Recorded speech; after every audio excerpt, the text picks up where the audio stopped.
E começando, então, vamos à pauta principal aí deste bloco. Já está a postos aí conosco a doutora Isabela Williman, ela que é médica ginecologista e cirurgia ginecológica, que vai conversar conosco a respeito aí de mioma uterino, né? Uma das patologias mais frequentes do sistema reprodutor feminino e que impacta a vida aí de muitas mulheres. Bom dia, doutora, tudo bem? Seja muito bem-vinda aqui ao Cotidiano. Bom dia, Daiana. Obrigada pelo convite. Uma honra estar aqui com você. Satisfação é nossa, doutora. Acertei no sobrenome? Quase, é Williman, mas tá tudo Williman. certo. Ah, perfeito, então. Tá certo, obrigada. Doutora, vamos lá então, né? A incidência desse problema de saúde é muito alta? Aparentemente as pessoas nem lembram que existe essa doença às vezes, mas cerca até de 50% das mulheres podem ser acometidas pelo mioma uterino. Mas ainda bem que poucas dessas mulheres vão fazer sintomas ou vão evoluir para algum caso mais grave, que necessite de cirurgia ou alguma intervenção mais séria, né? Apenas 20% dessas mulheres vão ter que fazer algum tipo de tratamento para melhorar a qualidade de vida causada pelo mioma. Uhum. Doutora, esse problema de saúde, ele dá algum sinal? Existem indícios? Ou você percebe esse problema só quando já apresenta esses sintomas mais importantes? Não, no geral, a paciente começa com alterações pequenas, né, de aumento do fluxo menstrual, aumento nos dias da menstruação, e ela acaba procurando o médico, procurando ajuda por conta disso, no geral. Outras mulheres podem ter sintomas compressivos, porque como o mioma ele vai aumentando o volume uterino, ele vai dando alguns sinais, alguns sintomas compressivos, às vezes dor ao urinar, um peso na barriga, mas na verdade o que leva na maior parte das vezes a paciente a procurar o médico é o aumento do fluxo menstrual. E daí a gente faz a investigação e muitas vezes acaba achando o mioma ali atrapalhando a vida dela. Uhum. Doutora, até pra gente esclarecer direitinho, né? O que é o mioma uterino? Então, o mioma, ele é um tumor benigno, né, do útero. Ele, no geral, nunca vai virar câncer. Eu costumo brincar com as pacientes que câncer nasce câncer. Dificilmente o mioma, 0,05%, o mioma pode virar câncer no futuro. Então, ele é um tumor benigno, ele é um fibroma, ele é feito do tecido muscular liso do útero, que por estimulação dos hormônios femininos, ele vai aumentando de tamanho e às vezes causando sintomas na paciente. No geral, a faixa etária mais acometida é ali dos 35, 40 anos até os 50 anos de idade. A gente vê assim que as pacientes acabam tendo que fazer cirurgias ali próximo dos 40 anos de idade, e na maior parte das vezes a gente acaba tirando o útero da paciente, porque ali nos 40 anos a maior parte delas já tiveram os seus filhos, o útero não tem mais uma função propriamente dita, a gente acaba tirando o útero para resolver o problema da paciente de uma maneira definitiva. Uhum. Aproveitando que a doutora falou a respeito, né, de já ter conseguido ter filhos, o mioma, muitas mulheres têm essa ideia de que o mioma é um impeditivo para a gestação. Existem situações em que o diagnóstico do mioma pode prejudicar e fazer com que a mulher não possa ter filhos? Alguns casos, sim. Dependendo da localização do mioma dentro do útero da mulher, ele pode causar infertilidade. Ele é a causa da infertilidade em 5% das mulheres que não conseguem engravidar. De acordo com a posição que o mioma está no útero da paciente, ele vai causar mais ou menos sintoma. Quanto mais próximo do endométrio, que é aquela camada interna que descama todo mês com a nossa menstruação, mais sintomas a paciente vai ter, e ele pode ser o impeditivo da paciente conseguir engravidar. Ele faz uma reação meio que de corpo estranho dentro do endométrio e dificulta a implantação do embrião na parede uterina. Então, sim, ele pode ser sim um impeditivo, mas a gente consegue tirar esse mioma dali e voltar à fertilidade da paciente após o tratamento. Uhum.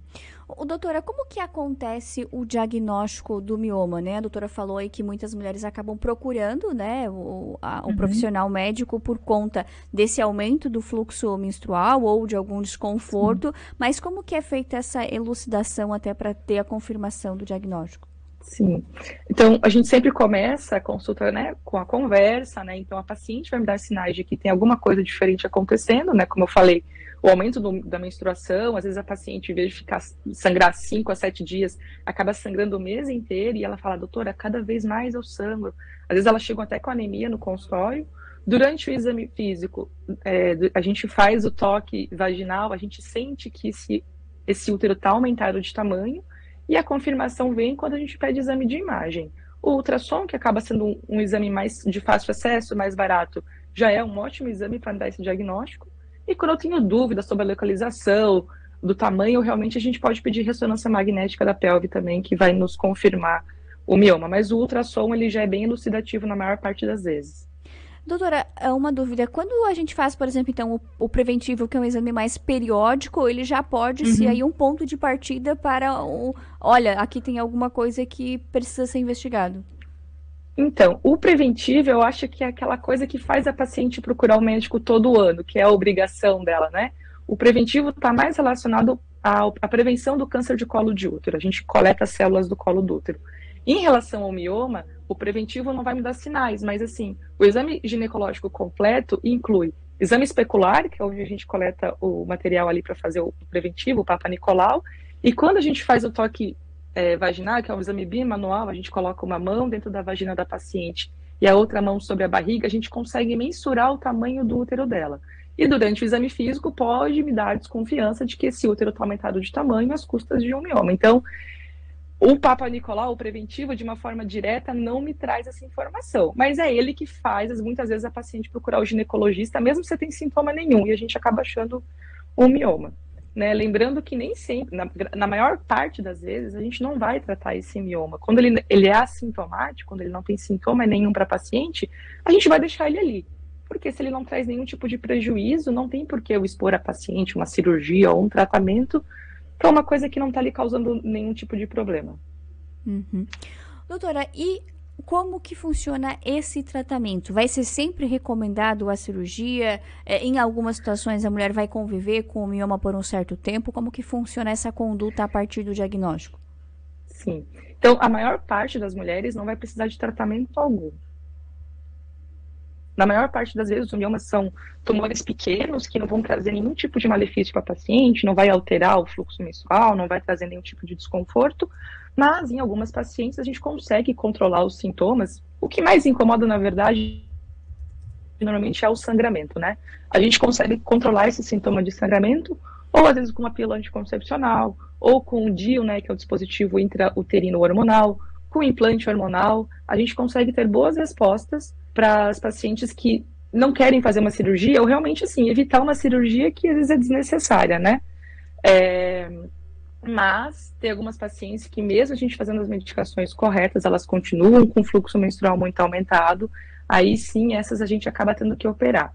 A gente tenta sempre não operar aquela paciente que está muito próximo da menopausa, ali perto dos 50 anos, porque a gente sabe que assim que a paciente parar de menstruar, parar de ter os hormônios femininos, esse mioma vai diminuir de tamanho, ele precisa muito do estrogênio e da progesterona para aumentar e para dar sintomas.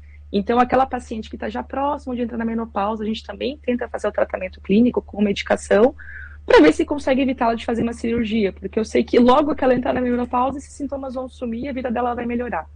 Então, a gente sempre tem um tratamento clínico antes de partir para uma cirurgia.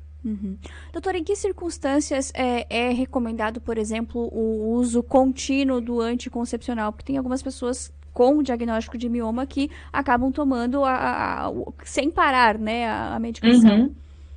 Sim. Então, assim, não é um grande problema você não menstruar. A gente tem que entender por que a paciente não está menstruando. Se ela não menstrua porque ela usa uma pílula anticoncepcional contínua, tá tudo bem. Eu sei que ela não está menstruando porque ela está tomando o hormônio que faz isso. Não chega nem a formar a menstruação ali no útero.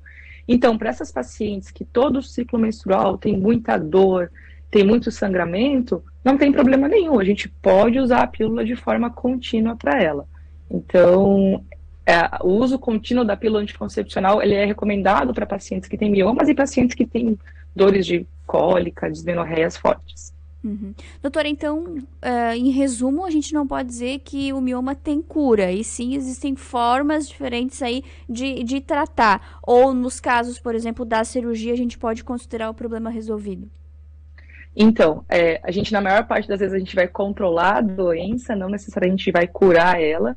Algumas pacientes, por exemplo, assim, a paciente ali de 30 anos, que não tem filhos ainda, e tem um mioma muito volumoso, que a gente sabe que quando o mioma é muito volumoso, ele pode trazer alguma complicação durante a gravidez, a gente tem a alternativa de tirar apenas o mioma, preservando o útero. Nessa paciente, a gente até pode dizer que a gente curou ela daquele mioma, mas nada impede que novos possam surgir. Então, a gente consegue, ó, desse mioma que a gente tirou, ela está curada. Mas, no decorrer da vida, como ela vai até os 50 anos receber aquele estímulo estrogênico, novos miomas podem surgir.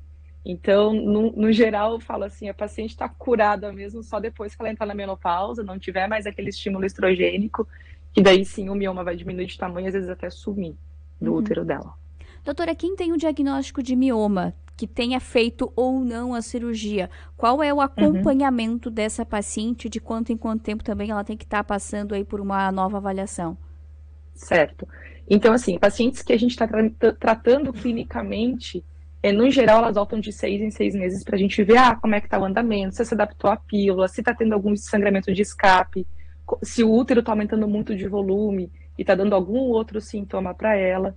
Agora, se a paciente já operou, ela tirou o útero, ela vai voltar no ginecologista uma vez por ano, né? Paciente que tira o útero por doença benigna, que não seja por alteração de Papa Nicolau, ela não precisa mais nem fazer exame de preventivo, não precisa mais fazer o Papa Nicolau, ela só precisa passar por exame físico periódico mesmo.